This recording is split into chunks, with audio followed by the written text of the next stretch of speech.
is that you'll walk away with some information that'll be helpful in crafting your own story. I'm going to share this with you as I start this journey. Uh, there's statistics and research out here that people talk about frequently, and some of you, you can go. We have different emojis. So if you've heard this before, you can go down and hit an emoji, thumbs up or whatever. But that people remember 80% of stories and only 20% of everything else. you know, yeah. So a lot of times you say things. This is going to help you all out if you're in relationship with someone. You may want to speak to them in stories. Because you may say to that person, I thought I told you so and so last week. And they're like, I don't remember. But maybe if you tell it in the story, they'll remember it.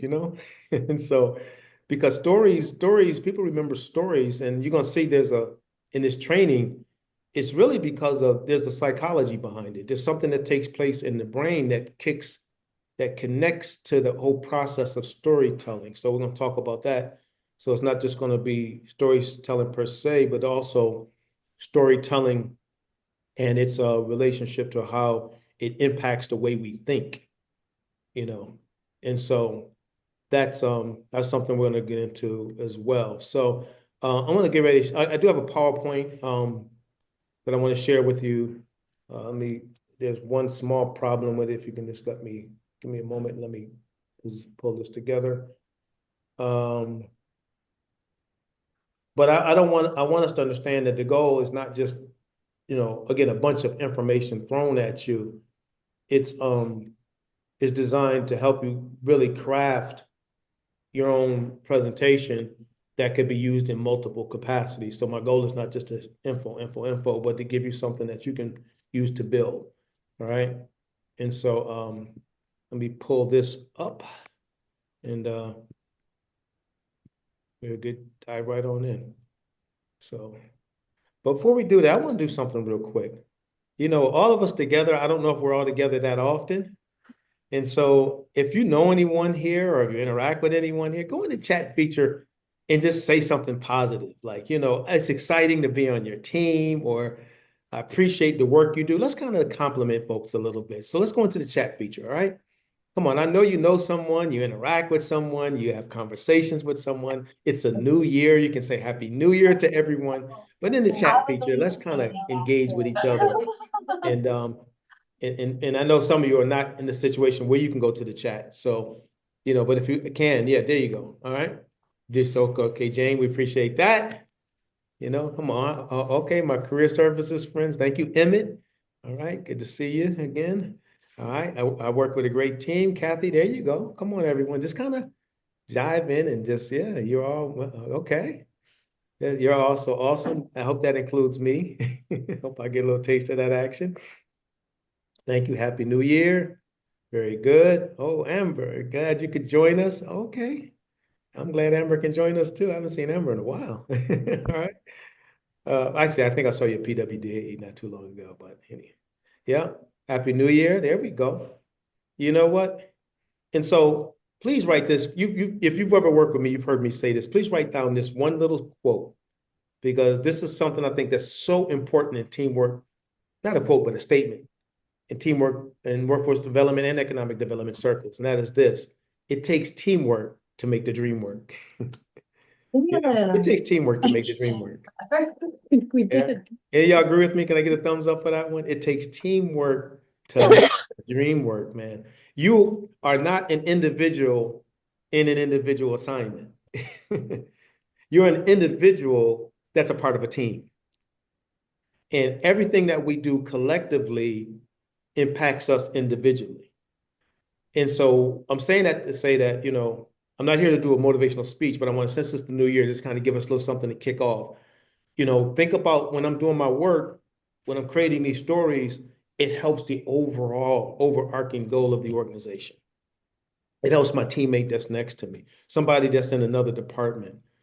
So think about teamwork this year. I'm repping, of course, my Phillies, and I usually have my Eagles hat on, and the team that's going to win the Super Bowl this year. We will not go too deep into that because some of y'all may not be able to understand that part. But thank you, Kathy. I saw a little enthusiasm from Kathy. She's the only one that was enthusiastic. And but it does take teamwork to make the dream work. So let's jump in here real quick because I have a PowerPoint. Make sure that you have your I asked everyone if they could to have a journal. Some of you signed up a little bit later, and so you may not have gotten the email from me saying you need a journal and things like that. But if you have a notebook, that's fine because we're gonna be giving you assignments and things like that as we go forward. So I want to start off again with the new year with something that I kind of start a lot of my presentations off with these days. I was born and raised in the city of Syracuse, New York. Um, and there were certain people in that town that had a significant impact on my life. I've talked about my mother so much. Many of you have heard the story, so I'm not going to talk about her. But we lost her a couple of years ago. Beautiful woman. She was her success was a byproduct of workforce development because it was a workforce development organization that helped her land a job that changed our lives forever. With back then was Allegheny Airlines, and today is American Airlines. If whoever's just coming on, if you could put yourself on mute, we appreciate it. Thank you. And so, but I had two grandmothers that were integral parts of my life. Two of them. My grandmother, Doris, who I called Spice, and my grandmother, Adele, who I called Sugar. Okay. I'm just going to pause for a few moments. Jennifer, you're under Jane Stein, right? I think that's the name we have there. Yeah. I'm going to make you a co-host, okay? And so, because there's like, not, I could probably do it with Daryl too, but I just want, like, right now I can hear background noise, and you would have the ability to mute that person. So I'm going to stop for a moment, and Daryl, I'm gonna make you the back, okay? So if you hear background noise on somebody, you can go to their thing and you can mute. Because right now we're hearing Cynthia. She probably doesn't know we can hear her. Okay, I just did that. So I'm gonna make you the co-host there. Sorry about that, y'all, but I'm just gonna let me see. You just gotta accept it. Okay. There you go. All right. So back to this story. So again, I mentioned I had two grandmothers. One was Adele, who we call Sugar. The other one was Doris Spice. Did any of y'all have spicy grandparents? Like, a grandmother, father that was a little feisty? Am I the only one? That was Doris. Yeah. Doris was something else. And what I did was make Daryl the co-host, just to let you know. So we're good, just in case we need some help.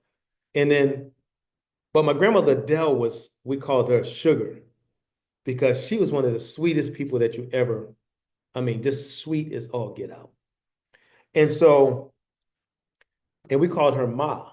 So she was our grandmother, called her Ma. And so Ma was the person that we would go to for anytime we needed comfort, anytime we needed love, we were hurting about something, uh, break up with a girlfriend, one of the other cousins, break up with a boyfriend, whatever it was, we would go to Ma. Okay. And Ma is from the Bahamas. I don't know if you know anything about grandparents from the islands, but they're a little different too. All right. They have their unique way of doing things. So we would go to Ma, and my friends, her response was always the same.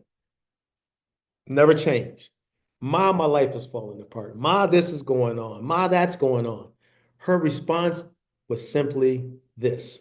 All right. It was simply this. And here it is.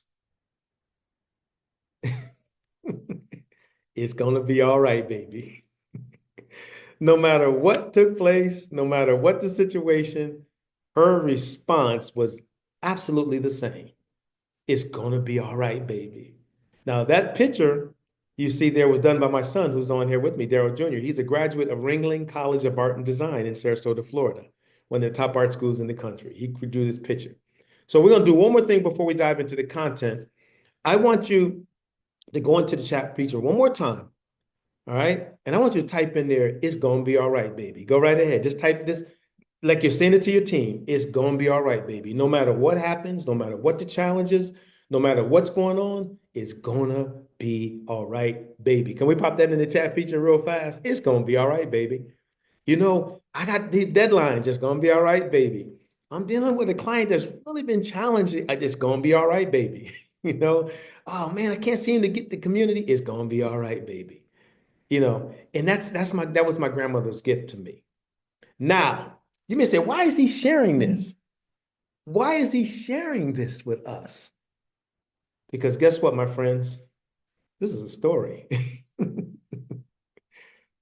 You know, chances are you will remember what I just said a year from now. If I see you at the Pennsylvania Workforce Development Association's conference, you will remember the fact that I shared this with you. Because you know why? I shared it in a story format. I want to start our event off so yeah, because that's what a story does. A lot of you are thinking now, and I have little stickers. I should send some over for Jennifer for y'all to take a look at. It's gonna be all right, baby. Now a lot of you are thinking right now that statement I just made because I positioned it in a story format, and so that's easier for you to remember what I just said. But I do want you to, to think about it because it truly is. Our lives are filled with stories. They really are. Our lives are filled with stories.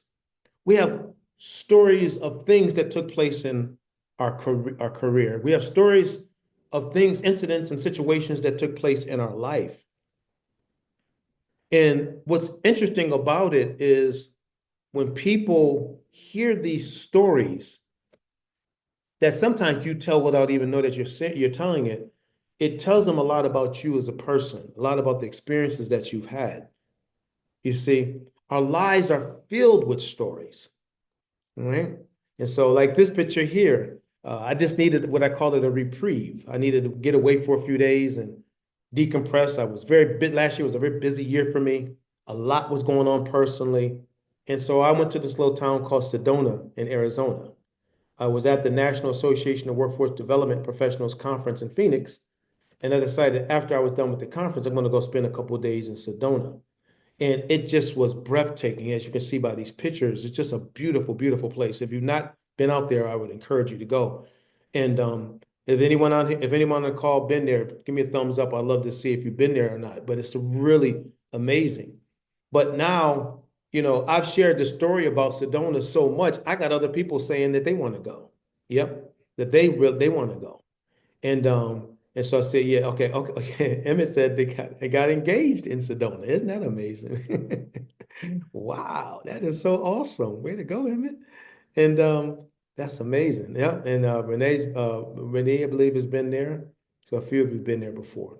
So what I'm going to do is something unique in the beginning of a training. I typically don't do this in the beginning, but I want you all to kind of engage with each other for just a moment. It is gorgeous. It is. I'm going to put you in some breakout rooms.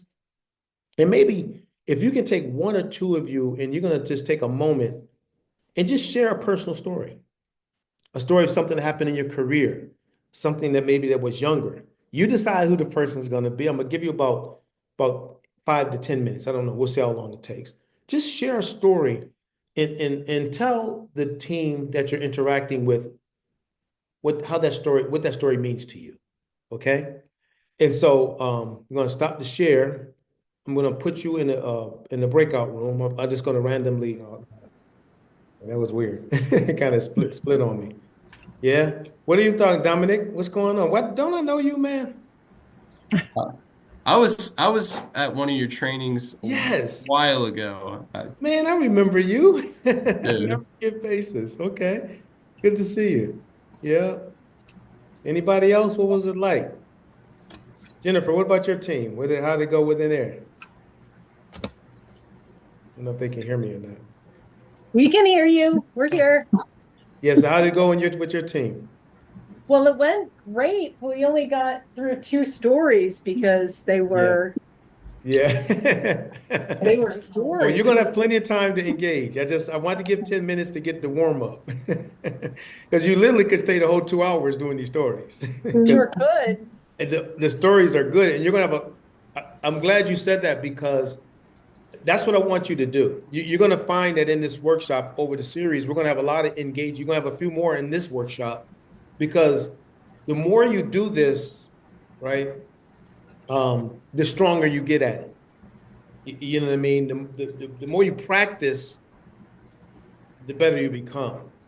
So, like with me, again, you guys have interacted with me multiple times at the state conference with your organization. I've conducted trainings there, but I'm a storyteller. I'm a trainer, I'm a consultant, but I'm also a storyteller. I'm gonna mute all because I can hear somebody in the background. But, you know, and so this is what I like to do. I'm looking at the time. I want to be careful. I would love to hear like maybe one of the stories. Anybody got something compelling that they feel like they're okay sharing with the larger group? Because I would love to hear one of the stories. Daryl was in one of the groups. I heard him. I said, I want to join his group, man. It looked like it was pretty cool. You know, they were having some good conversation. So, anybody have a story they want to share? Feel comfortable with? All you leaders, I know one of you do.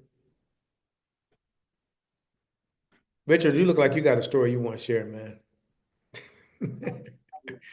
Richard Butler, I can tell. I'm looking right at you, man. This look like, come on, coach, pick me. You, no, you. That's because I'm positioned next to you, probably. Uh, I don't know how that happened. Yeah, I talk to think I us, met you man. before, Coach, Yeah, at one of the okay. workforce trainings. But Thank you, man. It's nice to see um, you.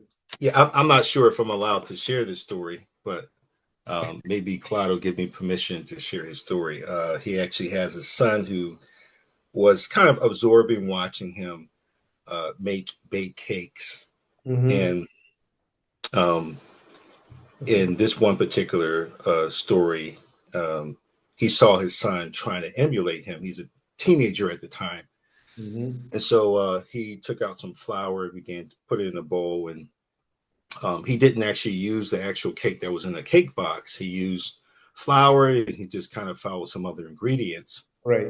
And so he came to his son and asked him, "So what are you doing, son? Is baking a cake?" Mm-hmm. And he says, "Well, you're not using the cake that batter that's in the box." He says, "Well, Dad, you got to just think outside the box." So he decided to actually bake his own cake, and because he was missing a key ingredient in Yeah.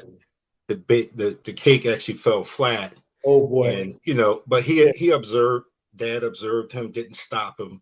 But Mm-hmm. after they made the cake, of course, they didn't eat it because they had to feed it to the birds or what have you. It wasn't edible.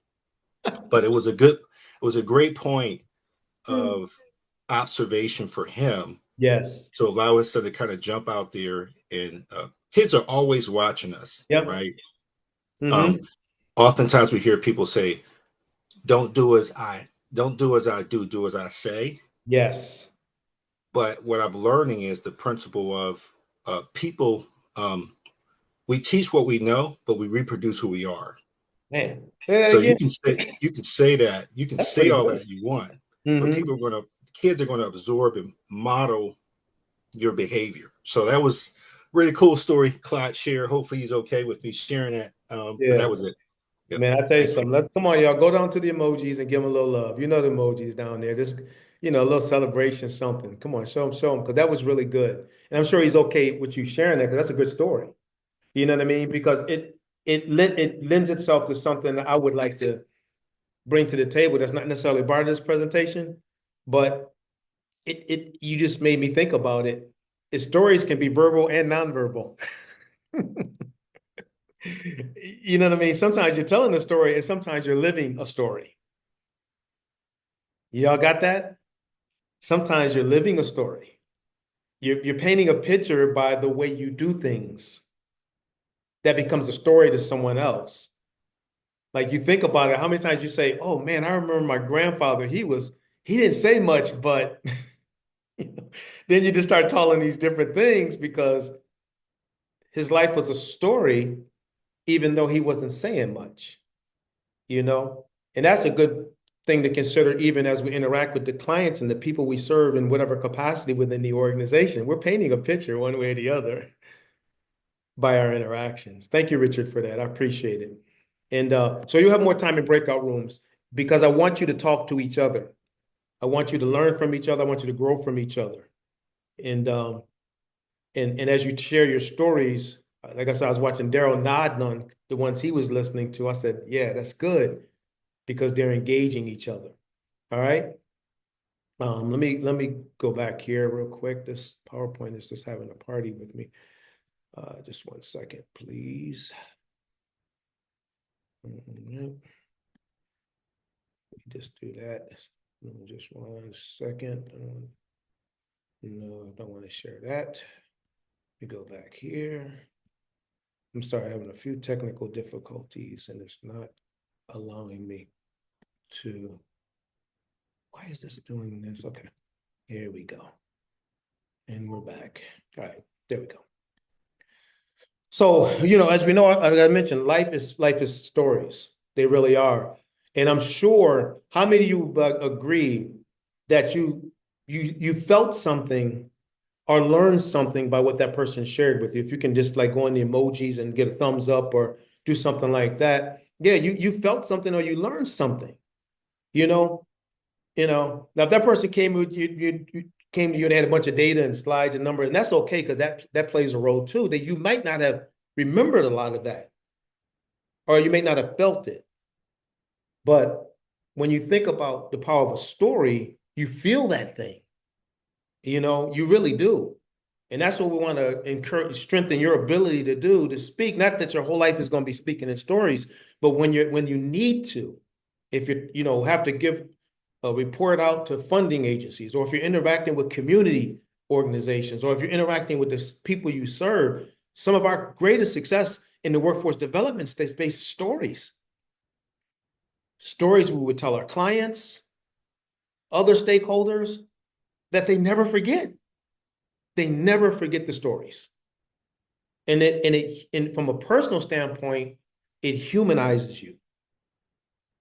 It takes you from this position of being whatever your job title is to this human being that has, wow, maybe in some cases, a similar life experience. I tell people it's interesting when I first started doing the work, I hired people from all backgrounds, African Americans on my team, Caucasians on my team, Hispanics on my team. And there would be people that say, well, I didn't live the life that they lived. So it's hard for me to, I said, what you're looking at is the outward, the external. You're not looking inward. You had similar situations in your own life. You just got to dig deep and figure them out. We all have had ups and downs and sideways, right? Would y'all agree with that? It doesn't matter who you are. We've all had experiences we had to overcome things. It don't matter who you are. And what typically happens is people have a tendency to to assume that I don't have a story. Yes, you do. You all have a story. In your work, stories are being created every day. What we're going to hope that you can do from this training is capture them and start using them in the right way. So we're going to be talking today, every session, we have 5 sessions. We'll talk about that in a moment. Today's session, you can see what the learning objectives are. We want to explore storytelling, how storytelling influences perceptions and drives meaningful action. Discover how our firm used storytelling to highlight achievement. Man, we lived with these stories in our organization. I started, give my age away, but we in the learning objective 3 want to lay the groundwork for crafting your impactful story. I started back in the days of, oh my God, I hate to say this, it's going to really make me sound old, but I started back in the days of JTPA. Some of y'all may remember that. Some of you are like, what is it? Well, today is WIOA, and then you had WIA. I predate all of that. Okay. I almost was under the CETA days. I think CETA was before JTPA, but I missed that. And so the thing that's kept us relevant over the years is our ability to communicate via stories quite a bit, the impact of what we're trying to accomplish. So that's what we're trying to do with you as well, all right, with our sessions. And so today marks the first of 5 sessions. Please plan to attend the sessions. Jenny and I worked out the next event is on the 23rd.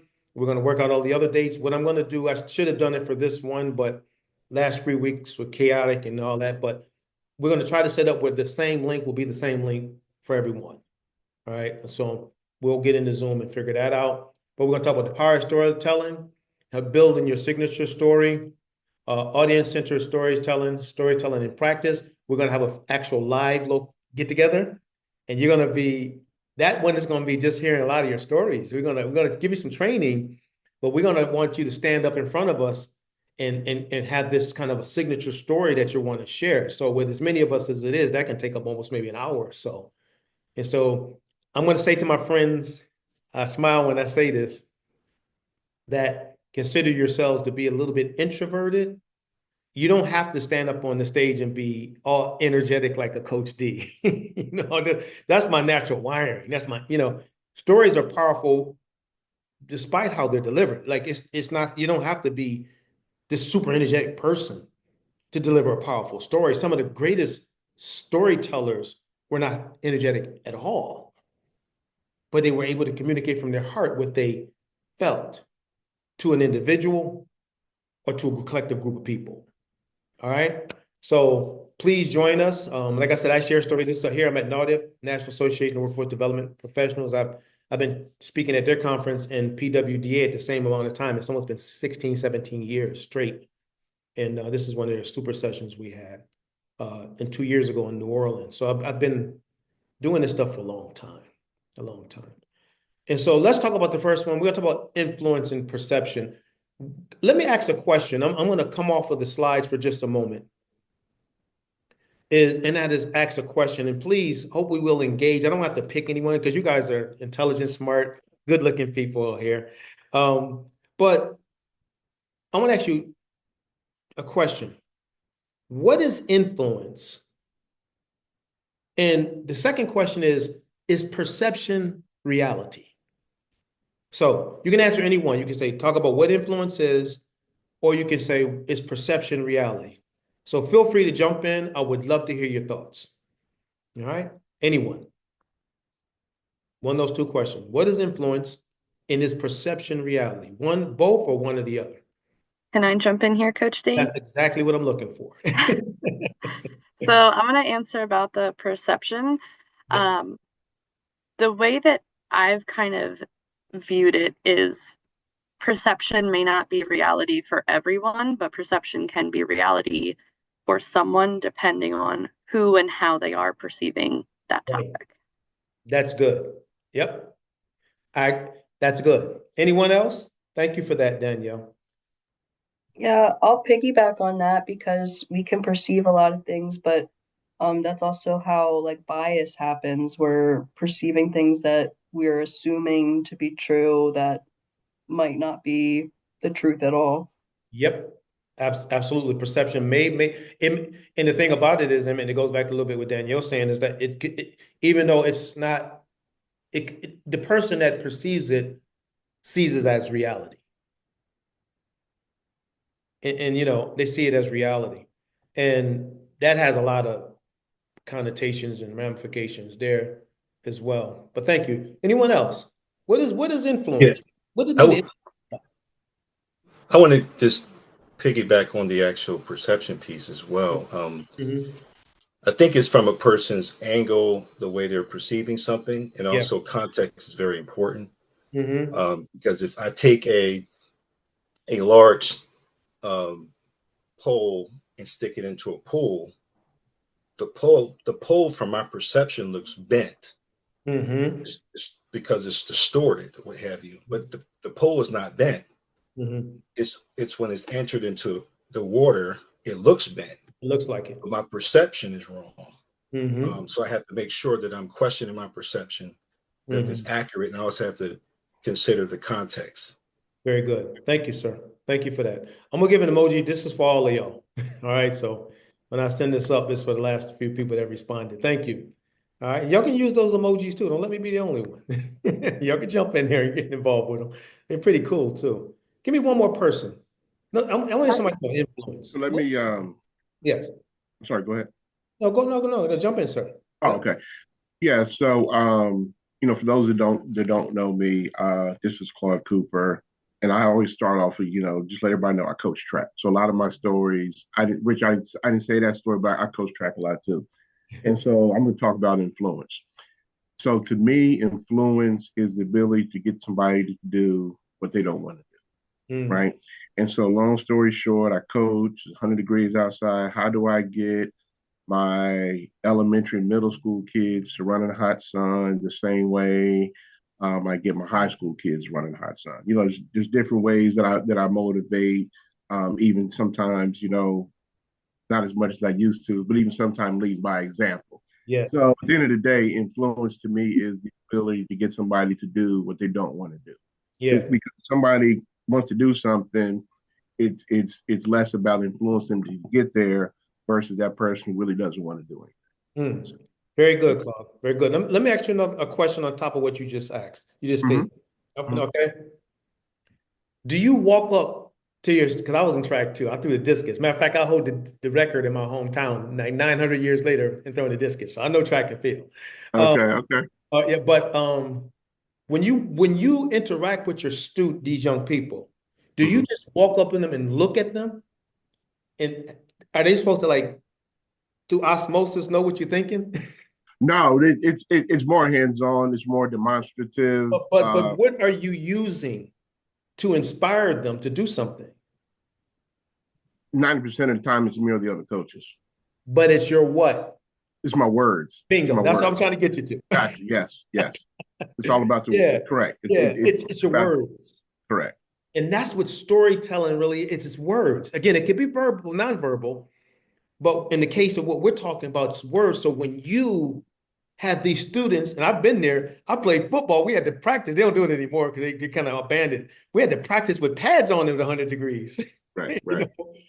And it took those coaches, some days are like, I don't know if we need to be doing this, but those coaches encouraged us by their words. And we put those pads on and went out there. Now we hydrated a lot because we had to, but the point is it's words. Please write this down. It's the most simple thing that you've heard. You're going to hear me say all the day, and that is words have power. They have the power to uplift, or they have the power to demotivate. And there's somewhere in between there. And when we're working in spaces like we're working in workforce development, economic development, or whatever the capacity you're in, you are in an industry where words mean something. Because 9 times out of 10, you're trying to lift people up. You're trying to encourage them in their careers. You're trying to inspire them. But then you're also, as we talked about as we were planning this training, where there are people that's going to ask us questions about it. You know what I mean? That may want to know some successes in our assignments and things that we're doing. So we need to know how to communicate it verbally and maybe in writing if we have to. Like we do case notes training, and I always tell folks, you got to paint pictures in those case notes. You got to let folks know what's going on with, so whoever reads it can tell what took place, even though they weren't there. So that's important. Thank you all so much too for your input.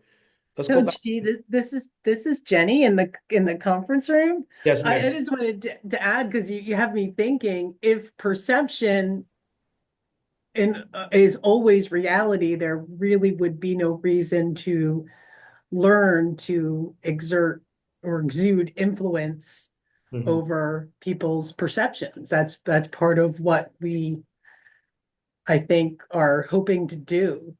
I'm glad you shared that because I kind of moved on without expanding, and you're spot on. I just kind of transitioned.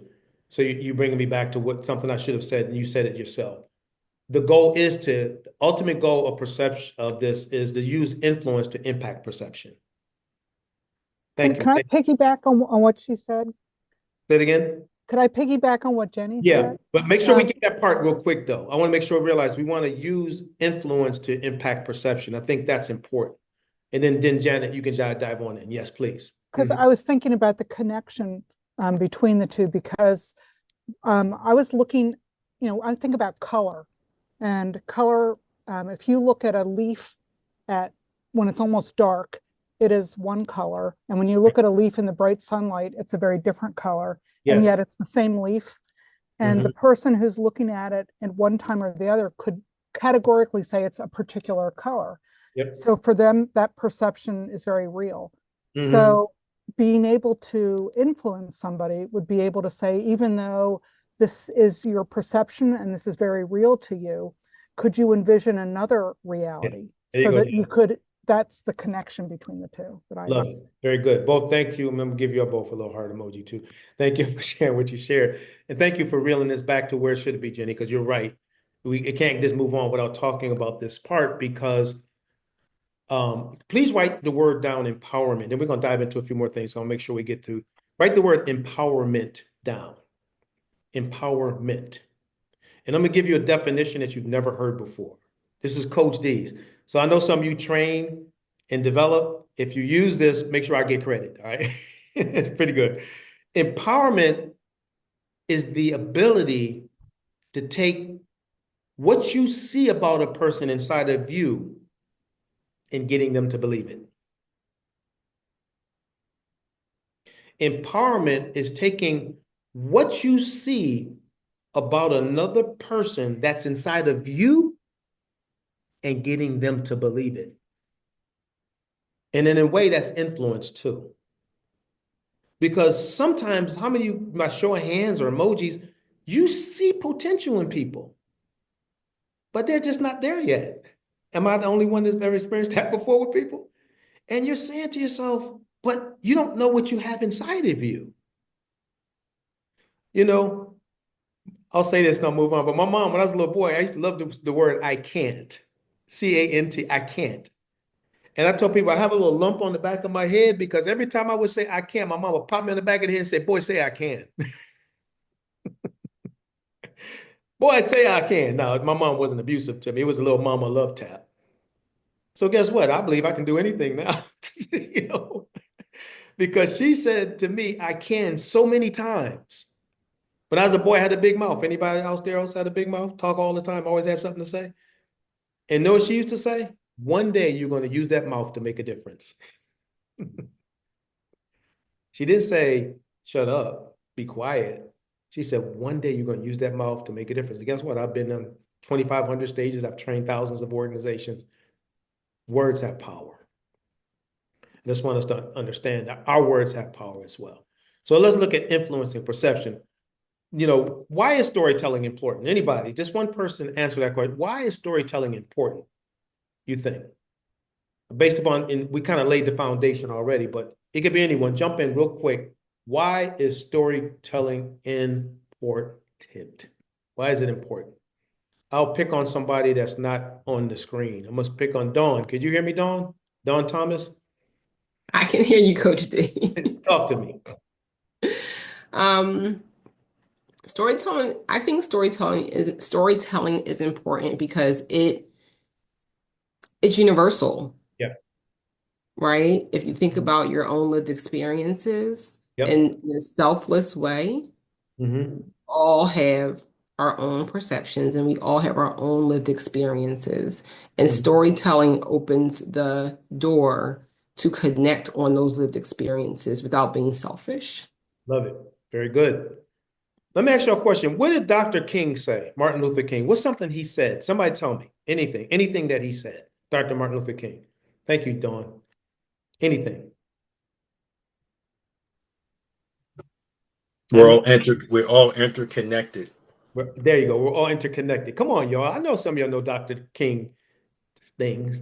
There's one that everybody knows. I have a what? The dream. I have a dream. Where did that come from? A speech down in Washington in front of 800,000 people and probably millions on television. You can go on and on. Gandhi, different people, you know, their stories are living on long after they're gone. So let's go into this and talk about some detailed stuff. So because I want us to understand it's powerful. Storytelling is so powerful because it creates certain things in us. Like when you think about the art of storytelling, it's an interactive process of using words and actions to create a narrative that evokes emotion and imagination and connects the audience to the storyteller's experience. That's what it does. That's why it's so powerful. Stories light up the brain's sensory cortex. They also help to ensure a message sticks with its intended audience. When I do a keynote, I think about 2 or 3 things that I want people to never forget when I'm gonna get off that stage. And what I do then is create stories around those 2 or 3 things. So if you know my inside stuff now. So if you ever see me do a keynote, you know what coach is gonna do. I just gave it to you. Because everything else I say on the stage is gonna be meaningless to folk. They're not gonna remember it. They'll say it was good. They'll come shake your hand. They'll buy a book from you. They'll say that's the greatest speech I ever had. And if you talk to them 2 weeks later, the only thing they'll remember is your stories. Because we have too much information going in our heads any given day to remember everything. So keep in mind, that's what we call it the art. It's an art. And that's why it's good. I commend Jennifer and many others who train. We train on this with a couple other organizations, to think this is important for us. Okay? Because you're creating something, my friends, that is not just impactful for you as a person, but it's impactful for the listener. Some of those people that walk into your organization's lives will be absolutely changed by the way you communicate to them. I worked with an organization years ago called Gear Up, their college access program. And they were having challenges with trying to get their young people on board with going to college. And, it was a first generation college program. And I trained their entire staff. It was about 40 people, 30, 40 people. And I said, you know what? Just start trying to tell them stories about your life, why college was important to you. Come on, 1 or 2 stories. And I said, now what we're going to do is we're going to go back and start working these stories. You're going to talk to kids. You're going to talk to. And about 2 months in, after we went through all this, we came back together. I said, what's been happening? They said, oh, the response rate has been so much better. So instead of trying to just sell the idea and the concept of the Gear Up program, which is phenomenal, they start telling stories in conjunction with that. And it transformed the mindsets of the people they were serving. So keep in mind that, this page tells us a lot about it. It lights things up internally when people hear stories. A good story is interactive, it's emotional, it's imaginative, maybe sometimes cultural, depending on the story. It's personal and it's memorable. I'm sure, like when you had that session a few moments ago with your peers, that you're going to remember a lot of what they said to you. Because a good story has, it's interactive, it's two-way. It's emotional. That means I can feel it. It's imaginative. It gets us a curiosity going. Cultural, personal, and memorable. So we got to keep in mind. And keep in mind, you're going to have this video. So for those who are kind of like speed writers, you don't have to write fast. Or you can also go Shift Command 3 and you got the screen. Like that puppy in like 2 seconds. Yeah, it's all like me though. I like writing it down, especially in your journal. It's because we want to keep this journal as a tool for moving forward. Okay. And so, why? We frequently work with different clients, capturing stories that showcase the successes of our efforts. So we want to capture those stories. Matter of fact, my hope in this training is that you're going to have a really like a multiple stories that you can pull out of your basket at any given time. Somebody walks up and asks you, tell me about your work and what makes it meaningful, you'll be ready. The moment, the situation in the moment won't define what you're thinking, because your work is a totality. It's not a moment. Just in that moment, it's a series of moments. Okay, it is. It's a series of moments. Yeah. Dawn says stories are a great tool for people who struggle. This thing is like blocking her thing. I can't really see it all.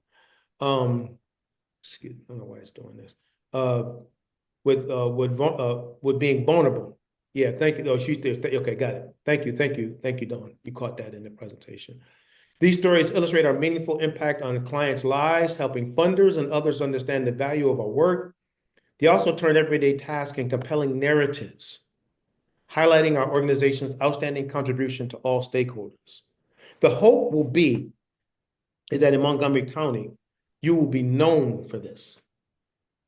Can I get a thumbs up if y'all feeling me on that? Come on, I gotta get a little, I'm about the team winning, man. So the way the team wins is when we have a comprehensive effort towards an expected a goal outcome, man.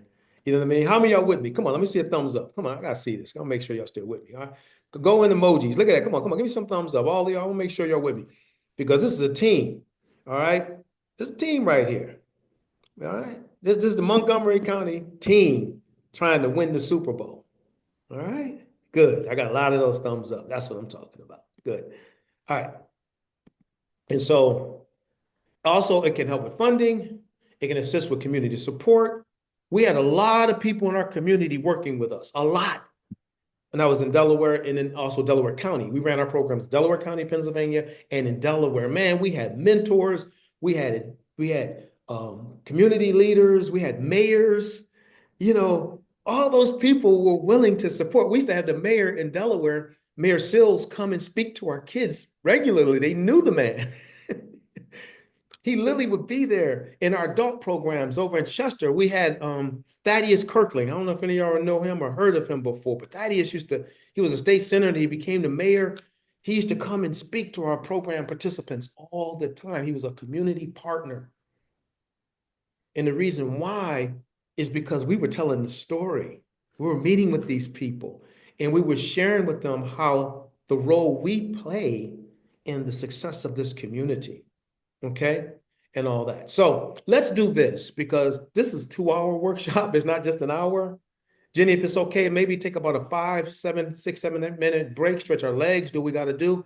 And it's 10:09. Let's try to be back by maybe 10:15, 10:16, somewhere around there. So stretch out and we'll come back and we'll continue. All right. Give me a thumbs up before you go, though. I want to make sure you're with me. Good. We got it? Good. Good. See you in a few moments. Started again. Good. Got your healthy snack because I did teach your team on self-care. So I know you guys are probably eating carrots and apples and oranges and oh my goodness. That seemed like a long time ago when I taught that one. Hold on just 1 second. What am I doing? This share thing is acting so weird.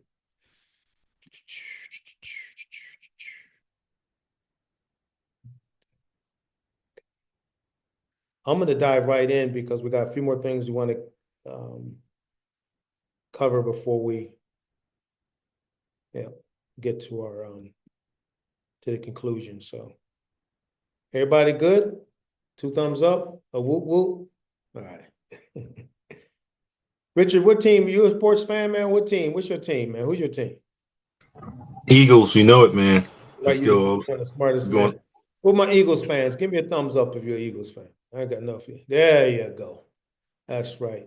I do trainings a lot for the Harrisburg folk over in Harrisburg. They all Pittsburgh fans. I told them, so I don't know if I want to train you on them. We need some storytelling for Dave Dombrowski about trades and acquisitions. What's that? Trades and acquisitions. Trades and acquisitions. Yeah. Yep. So I don't know. The Detroit Lions look like they're pretty tough. It's gonna be tough to beat that team this year.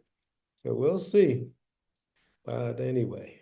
All right, let's dive in, friends. Let's dive in. All right. So just a couple thoughts here, like some qualities of storytellers. They're enthusiastic. Again, they're not always enthusiasm. It doesn't always have to be projected as energy. They just really believe what they say, that they're really getting it. So again, for my friends that are slightly introverted, they're thinking, I don't know, you have something to say too. And it may be difficult because, there's a strong perception, going back to perception, that I can't do things. I believe people can, but sometimes we look at things and see them from our perspective, and I get that and I respect it, but you can. They're empowering. I gave you my definition of empowerment. Hopefully you remember that and hold on to it, because that's what you're doing with these stories. You're empowering other people. You're empowering organizations that are connected to you, empowering your community. And I'll say this for you, my friends in Montgomery County, the more we have people on our team doing that, the more, from a collective standpoint, that's going to be the paradigm of our organization. I used to tell my team all the time, every last one of you, represent us. If you're on the phone talking to somebody, if you're out in the field talking to somebody, you are this organization being represented there. So the more we can be effective at doing what we do, and creative is really important, because to me, creativity goes along with innovation. And I think we need to be innovative today. And so like for me, I live in the world of innovation. I have to, because I'm constantly, I'm working with you now. In a few hours, I'll be working with this organization. We're looking at building the organizational culture. So we got to be creative in how we're building that culture and their core values and all of that. And as I'm talking to you, it's going to take words to encourage and influence people to want to do this stuff. All right. So that's it. So it also talking about power influence. Storytelling influences thoughts because it activates multiple areas of the brain, allowing listeners to process information and emotionally connect with the narrative. Essential, stimulating real life experiences, which can shape their understanding or perspective on a topic. Going back to what Jennifer said, we're influencing. And we're influencing people from the inside out, not necessarily the outside in. All right, because disbelief is not it's seen, it's viewed outside because it's through people, places, and things like that, but it's embraced inside. And so I love this, when it says this is facilitated by the brain's what they call mirror neurons that fire in response to the story, creating a sense of empathy and immersion within the narrative. And so this is going to sound kind of strange, but hopefully you'll get it. When you tell a good story, people end up owning your story. And what they typically do is connect. I want to say this slowly and so you can understand it. Connect what you're saying to either a goal, an aspiration, or one of their own life experiences. That's when it becomes personal. So like, for instance, I spoke at this event and one of the guys walked up afterwards and he said, you know, hey, your story became my story. And it got me to thinking about all these various aspects of my life in areas I want to have impact in. And I really believe I can do it now. Prior to that meeting, he did not think he could. And so it was the story that brought him there. But a lot of that was this right here, this mirror. Just write these little terms down so you can understand the psychology of this stuff, these mirror neurons. All right. That where they're mirror imaging their own situation compared to what you're saying, but in conjunction to what you're saying. Any questions real quick, because I don't want to just run. Any questions? Anything that needs clarity? Just want to make sure we're on the same page. We good? Thumbs up, we're good? All right, cool. But anytime you have questions, just hit me up, pop up and say, Coach, got a quick question, because I don't want to, like I said, my goal is not to do a lecture here.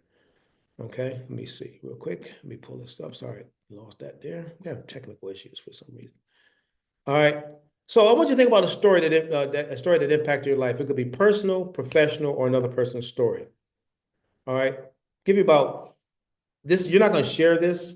This is just for you, because what I want you to do is think about the impact that a story had on your life.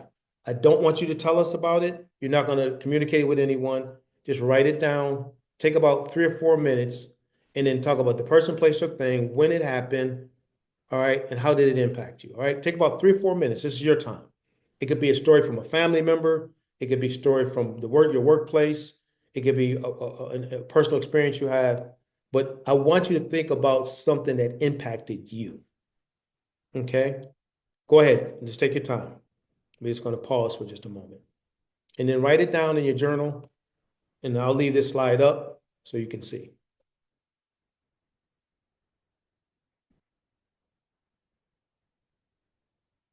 Ride on California Route 1.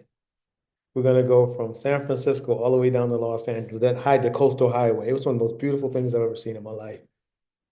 And the first thing we saw when we went through San Francisco over to Pacifica is we went over a bridge and a whale jumped out the water. It was one of incredible. So I don't know if I don't think that road is open. It's such a dangerous road, so I think they closed it down, but for years, it was beautiful. Yeah, California Route 1. Yeah, Darryl, I don't know if you remember that or not, but yeah, yeah, it was nice. All right, let's do this. One word, okay, real quick, and then we got several more things we want to share, and we're gonna let you go on home. Danielle, one word. What does this story mean to you? Powerful. Powerful. Linda, one word. Encouraging. Encouraging. Okay. All right. Kathy Goldstein, one word. Me, because Yeah. there's a couple of us. Yep. Perseverance. Perseverance. Okay. Dominic, one word. I guess enticing. Enticing. Very good. Cynthia Heron, one word.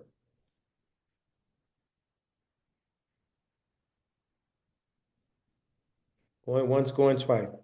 Amber Colombo, one word. Flexibility. Flexibility. Okay. Andrea Walls, one word. Life-changing. Oh, that's good. Life changing, man. All right. Craig, one word. Learning. Learning. That's what I'm saying. Okay. Josette, one word. Going once, going twice. All right. Dawn Thomas, one word. Accountability. Okay. And lastly, of course, Jennifer, I got to get you. And Jennifer, one word. Or somebody in the room that's with you. You're going to get all of our words. We're going to go around the table. My word is empathy. Empathy. Okay, go ahead. Everybody else tell us your name too, so we know who you are. Melinda, connecting. All right. Terry, comfort. Very good. Trina, triumphant. Triumphant. Oh, I like that. Mm-hmm. Jade, eye-opening. Eye-opening. Yeah. That's a good one. Very Kaylin, I said inspiring. good. Very good. Amanda, life altering. Wow. Okay. Anybody else in there? That was good. That's tight. That's all of us. That's all of y'all. Okay. I'm gonna give everybody that shared a heart emoji. Thank you. Now just think about this. If your story had that kind of impact on you, what about your story and somebody else? That it can have the same impact. And I think that's why it's when Jennifer and I were talking, this is such a critical training because we got to realize how the meaning of this and what we do. Let me go on for time's sake, man. Want to I don't want to rush you through all this. So think about as you're building these stories, which this is not, we just talked about one today. We're going to have you look at several. One will be called a signature story, and the others are just kind of stories that I can use at any given time. Think about the impact that this one had on you, because that's what we're going to have on other people. Y'all with me on that? It's going to have impact. Give me a thumbs up, y'all. I'm a coach. I got to get my agreement from the team before I move forward. All right. All right, good. All right. So storytelling is an art. Stories paint a clear picture of the impactful work we do. Don't try to write all this down. You're going to get this video. You're going to get all this. So it's a lot to write down in a very short period of time. And storytellers are enthusiastic. They listen and engage, empower others, and are creative because their own stories energize them. When you share when you're sharing stories, all right, you're not only energizing that person, you're energizing yourself. It's a reminder to you of how important your work is. And in this space, I'm taking ownership because I do this all over the country. I want this to be the most empowered industry in the world because I know the impact you have on people's lives. Because you got one sitting here whose son is now a college graduate, whose daughter is a college graduate, whose other son is an honor student at the University of Central Florida, and whose daughter is an honor student in middle school. All because our lives were transformed by workforce development. Could you give yourselves a thumbs up emoji for that? Come on, in economic development. The work you're doing is important. Come on, get with me. Come on, I'm trying to inspire you around your work. That's what I'm saying. All right, there we go. So the impact of stories. Now, this picture right here, I'm proud to say, is that I was recognized in my hometown. I'm in my high school's Hall of Fame, which I couldn't believe it when they contacted me. This is the first time doing it. And I was one of the first people inducted. Then the week later, the school district inducted me into the school district's Hall of Fame. So my family, it was one of the greatest, this one of the greatest moments. These two gentlemen here, one of them was there when I was there, the other one was not. But the gentleman to the right with the black top, with the name tag, he leans into me as I'm getting this award on the field. And he says something to me that was amazing. He said, "Show me your friends and I'll show you your future." I said, "Where did you hear that?" He said, "You spoke at one of our high schools 13 years ago." And he said, "One of the things you said to our students was show me your friends and I'll show you your future." And he said, "I took that statement and made it a mantra for our school for years." And I said, "You remembered it?" And he said, "Yes, I do." I said, "What else did I say?" He said, "I don't know."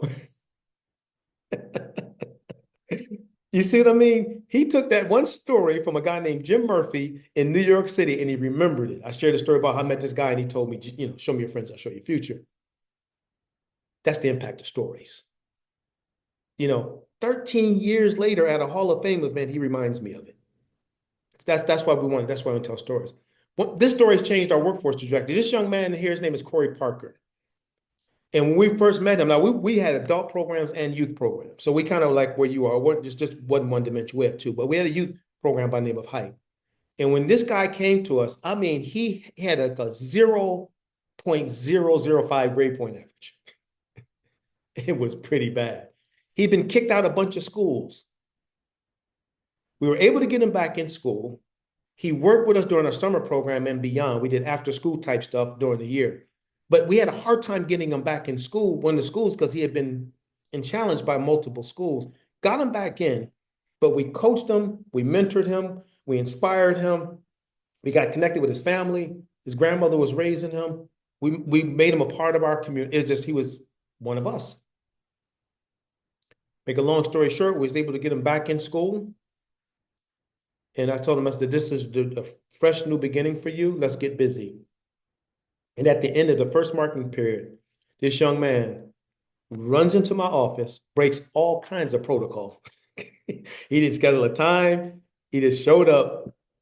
And hopefully you'll give him a little love when you hear this.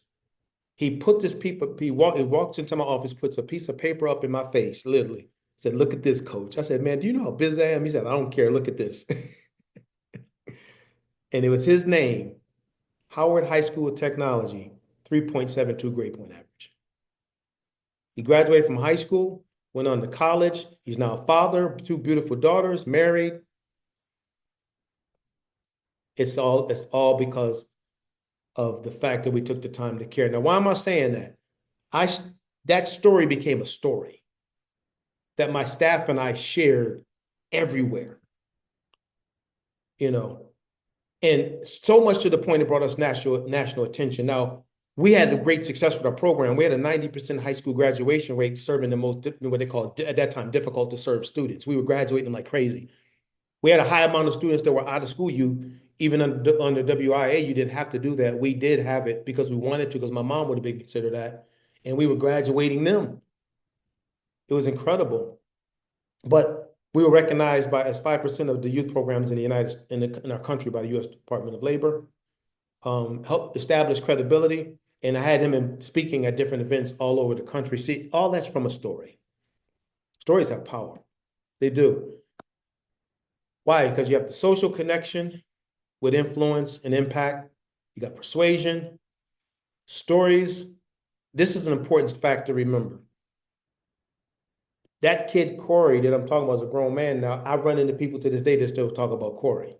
And I've stopped sharing his story in public venues a long time ago. I share it every now and then one of these trainings.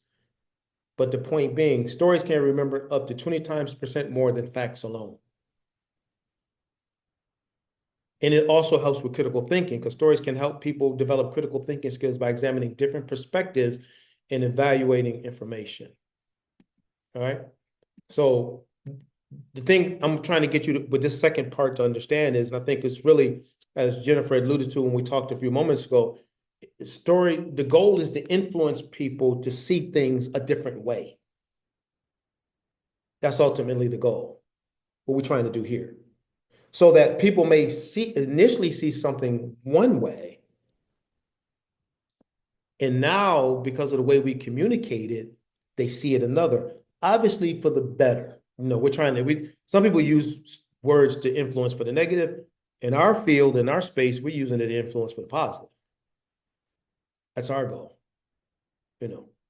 And so that's the thing. What my team realizes is to make a positive impact, you must first desire to do so. Please write that down. Telling stories don't mean anything if I don't desire to have impact. We got to want a desire to do this. Give me a thumbs up emoji if you desire to have impact in your work.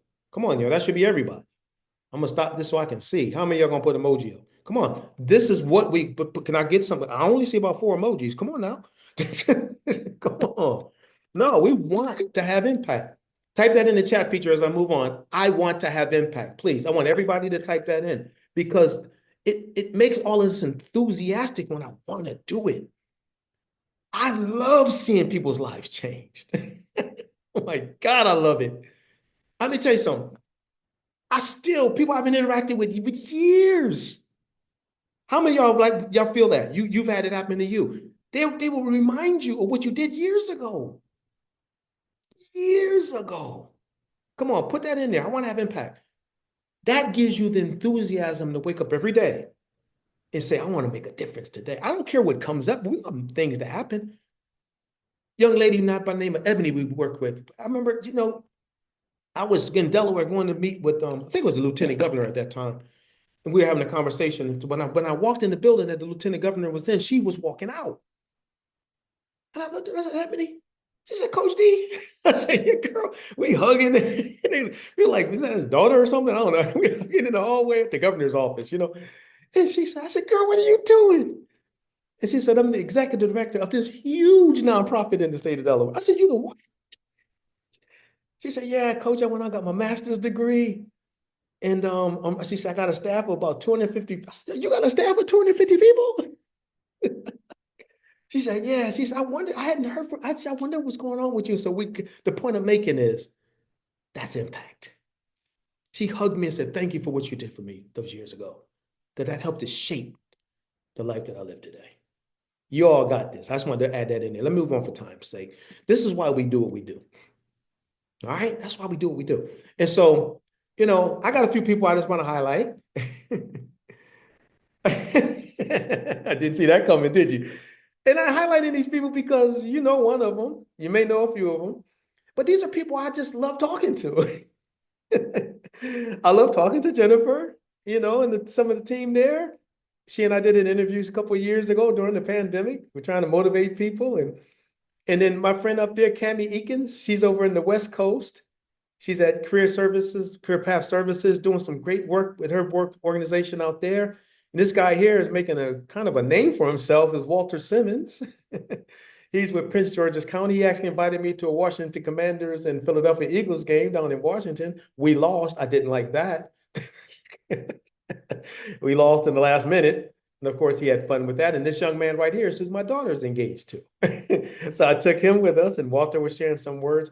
But the reason why I'm highlighting these folks, and I would love for y'all to give a thumbs up emoji. I know, Jennifer, you're humble and you don't let's give these folks, because they're leaders who understand the importance of their teams and the people they serve. Can we stop for a moment and just do a thumbs up or more?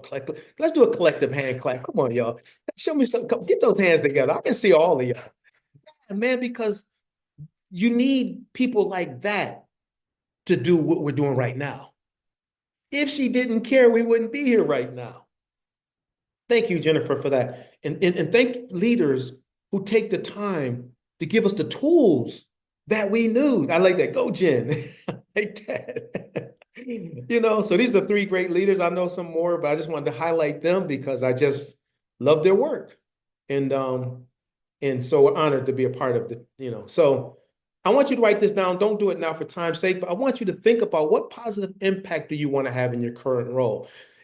Think about it. Just write that down as a homework assignment in your journal. And I want you to come up with maybe two or three reasons why. And then what I want you to do is this. I want you to take and convert that to a 3x5 card. And then what I want you to do is put it right somewhere where you can see it every single day. And the reason why is no matter what you experience, that becomes your anchor mission. Please write that down. Anchor mission. Because guess what? When you do that, you are using words to empower yourself. Because human beings have a tendency to get caught up in the urgency of the moment and forget the big picture. We don't want to do that anymore. So as we're crafting these stories, we're being intentional. And it doesn't matter what, if you're in the grants department or if you're making a difference because we're trying to get funding. If you're in the whatever department you're in, it doesn't matter. We're all a part of the same team. There's people that's in the front lines, but you're just as important as they are. All of us are important. It takes teamwork to make the dream work. So but that's a homework assignment, all right, for you. So we want to understand part two, stories can be influenced, stories can influence decision-making. Stories are remembered more than anything. We need to be intentional. And that's why we're doing this training, all right?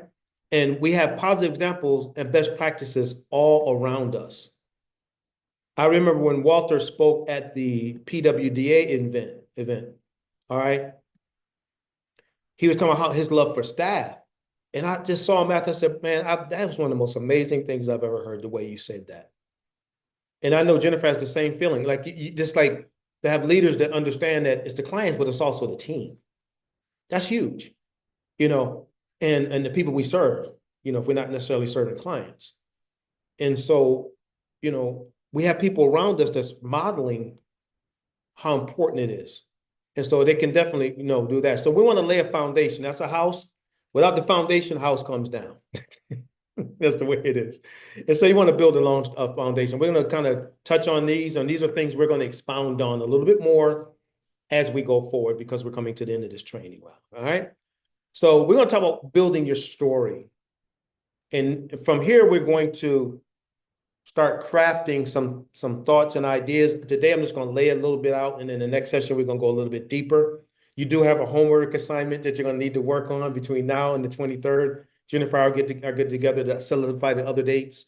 But please do your best. I'm not going to record every session, but this one I will. It's recorded, so you can have it as a foundation. But this is only a foundation. It's not the entire house. Okay? So you want to be in those other sessions. I always tell people, like, I do professional development myself because I realize I get better as I learn what other people know. And so I will squeeze the time out, make the time to be a part of something that can help advance me in my work or my life. So we're going to talk about exposition, rising action, climax, and resolution. So we want, because we want to build our stories. Listen, I'm not saying this so you're going to be like a TED Talk speaker. You know, I'm not talking TEDx or what they call that thing. We're saying this so that you can do it in your own work assignment. You can do it when you're meeting with people, having interactions. As a parent, I do it with my own kids sometimes. I'll tell stories. Daryl would tell you about my life, my childhood, you know. And sometimes they'll say, Dad, I've heard that story so many times. I say, good, I'm going to tell you one more time. Because we're trying to paint a picture. So the exposition introduces the main characters. It's you and typically someone else or some situation or scenario. It talks about a setting. Like I'm talking about Corey, that happened 15, 16, 17 years ago. So, but, you know, and it presents the initial situation. Here's a kid dropped out of school and potential conflicts. Didn't want to hear from anyone, didn't trust anybody. You know, in this space, we deal with a lot of trust issues. So he did. So it kind of tells you, I'm using his story as an example of what we're talking about. So now I have that as my baseline to work with. So exposition is huge. You know, that's the start of this whole process. And we're going to teach you steps to do this in your own story building process. Then the rise in the action. Okay, series of events that can escalate the conflict is a conflict. It may not necessarily be a conflict, but what's some things that could escalate it? Characters face challenges and obstacles. We know what the obstacle was he faced. And what I knew, and I know you know in workforce development, it was important for me to understand what they taught my mother, which changed my life, is that that obstacle should not impact the future. One of my mentors said it best. His name is Dr. Miles Monroe. One of the greatest quotes I've ever heard. He said this: it's a tragedy to be preoccupied with the past at the expense of the future. It's a tragedy. So what we're trying to do is move folks from the past and the obstacles that come along with it to future potential. Because once your eyes is on the future, they're on the future, then guess what? You can let go of the past. It doesn't have to anchor you. All right. And so there's tension sometimes because it's like a tug of war. You're trying to get the person to see something, they can't not quite seeing it, and then eventually it smooths out, then all of a sudden their eyeballs open. So there's like that action. And then the climax is the turning point of the story, the most intense moment. I remember with Corey, one of the most intense moments was I took him to the University of Delaware's library and I told him I want you to do a research project for me on at-risk youth. And he said, what's an at-risk youth? I said, don't worry about it. Just go ahead and do this research. How am I going to do it? Ask the librarian. I didn't give him anything. And he went in there, he spent an entire day. And when I came back to University of Delaware to pick him up from the library, he had this unbelievable paper. I still think I got this. He did research like I've not seen research before by a young person. And he looks at me and he said, Coach, I think I'm an at-risk youth. I said, a little bit, but we're going to work on that. The point I'm making is for him, that was a turning point. He realized, oh, I see what Coach is saying now. I got this, and others. I was this one. I was just one person in his life. A key decision is made or a major event occurs. Now I'm shifting my thinking. I want to go to college. I want to, I become a father and a husband. All right. And usually the highest point of drama and suspense is like, because you're right at the end, you're like, okay, we're almost at the cliff. We got to get this thing over. Okay. And that's what so we want to do. And then the resolution. Now we resolved it. Loose ends are tied up. And we're moving forward because your story has gotten us. People's lives change, funding opportunities. I'll say this before we wrap this up. My first contract in workforce development was with the Chester County, it's still around, workforce development. The Workforce Development Board in Chester County. My first contract. The only thing I had going for me when we got that first contract was a story. And that story had 3/4 of the people in the room, eyes and tears. That's the story of my mother. And I laid out what we're going to do for the wonderful residents of, Chester, Pennsylvania, our plan of action. And that was our first contract. We went on to have about 8 contracts with them and about 10 with the state of Delaware. Then we went into consulting. It was stories that led me to where I am with you today, my friends. I wouldn't be here if it wasn't for a story. So conflicts, loose ends are tied up, and we're there. So homework, this is what I want you to do. I want you to review this video at least once. Identify 3 reasons why you want to have impact in your work. Identify a couple of success stories, because when we start off next time, I want to hear some of these stories. Even if you have some between now and the next time. Write them down and remember them. Now I'm going to ask you really something that's going to take a little bit of your time. I want you to give me a 1-minute video. You can do it on your phone. Like, get on your phone. It could be a story of something that you did, and I want it to be work related. So something you did, but don't make it more than a minute. Because what I like to do is see the story and do a compilation. I think that would be pretty powerful. If you don't mind, with your approval. And then we can share that with Jenny, and if need be, we can share it with the team. And then make sure you attend the rest of the sessions. The next one's on the 23rd. And we'll get you the dates and the times and the link for the rest of them. So thank you. Thank you. Thank you for today. All right. Because y'all do me a favor in the chat feature. Just tell me one thing that you've learned today. Everybody just type in one thing that you've learned so I can make sure we're tracking each other. And while you're typing, if there's any questions, ask them of me. But go ahead. Tell us maybe something that you learned today. Would love to hear that. in the chat feature. Right, baby. It's gonna be all right, baby. It's gonna be. See, you remembered that story. You see that? Now I shared a lot, but you remember that. Oh my goodness, I love that. Anybody else? You can come off the mute if you want to. You can tell us. You can or type it. Tell us.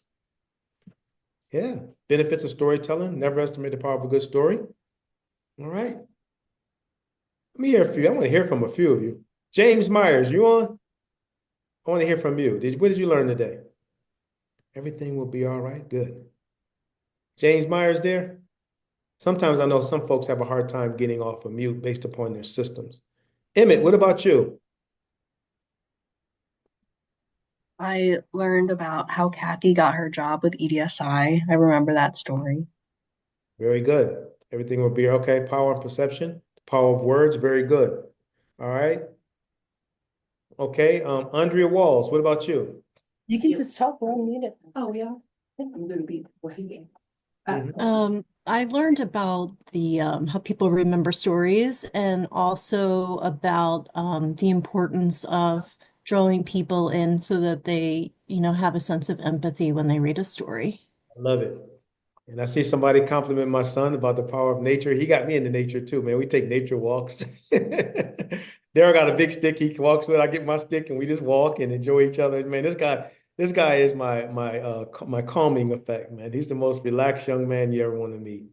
Yeah. So I'm honored he's gonna be working with me too. So you'll see him at some of the events. He's traveling and all that. This reinforced. Go right ahead. I'm sorry, this is Joseph Walton. I'm in the conference room now, but I'm still logged in on my computer, so Okay. I'm two places at one time. But I actually learned that although we all have different roads that we've taken in life, a lot of us have pretty much the same story. Yes. And that's what from my breakout session, all of us told different stories, but they were still the same story. Very good. And I appreciate that. And I'm sure it's like stories of perseverance, overcoming things like that. And we all walk away, like you said, Josette, we walk away knowing more about a person, like somebody said about Daryl and nature. They wouldn't have known that about Daryl if he didn't tell the story, you know? But now, yeah. And now they do know. So listen, I hope that this was helpful. Thank you. I see a lot of responses in here as far as what you learned today. I probably shared more than I would share in the next sessions because I want you to engage with each other. We're going to give assignments and you'll work through it, just like we were live in a physically in a location. And but today I just had a lot I had to kind of lay the foundation with. But next ones you'll see it's going to be a lot of what you got when you were in that breakout room together. We're going to give you work. We're going to give you instruction on how to do it and work through it. But just make sure that, I'm going to put this back up real quick to do these assignments. Make sure and give, and as soon as you possibly can, just a 1-minute video of a success so that I can take that and we can work with that and really start. And then also just continue to encourage each other, share your thoughts with each other on some of the things we talked about, because it does take teamwork to make the dream work. And Jennifer, do you want to close us out? Anything you like to say, my friend? I would love to. I just want to, I want to thank you so much. And part of how this came to be was, we are looking at some potential changes over the next couple months, maybe years, federally in workforce development. Yeah. And, I think as we're making sure that the individuals that are making decisions around the work that we do and the lives that we impact, I think of the words of, and I don't want to, Maya Angelou, I don't want to misspeak, but what I remember, what sticks with me always are the words, people won't remember what you did, what you said, but they will remember how you made them feel. Absolutely. You didn't miss a mark. And I think 100%. like the power of story is you're affecting emotions. And when you're affecting emotions, that's how I think we can all be change makers. And That's what I'm hoping we all can have, to some extent, as a takeaway from this. I love that. Come on, hand clap, Thank y'all. you. Let's go. Let's do I'm this. so thankful for everyone joining. Thanks, guys. Thank you. And I'll say this to you, my friend. I've done these trainings. I'm going to tell you the honest truth. This is the first time doing it for an organization that's involved with workforce and economic development. So you guys are not only going to make impact, you're trailblazers.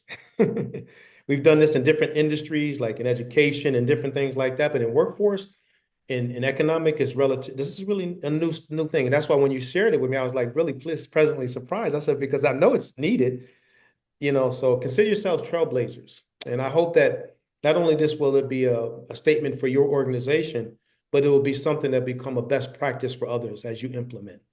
All right. And so thank you all so much. Thank you, Daryl Jr., for being here. And I look forward to our next meeting. We'll get that information out to you ASAP. You guys have a wonderful day. Take care now. Thank you. Thanks. Bye-bye.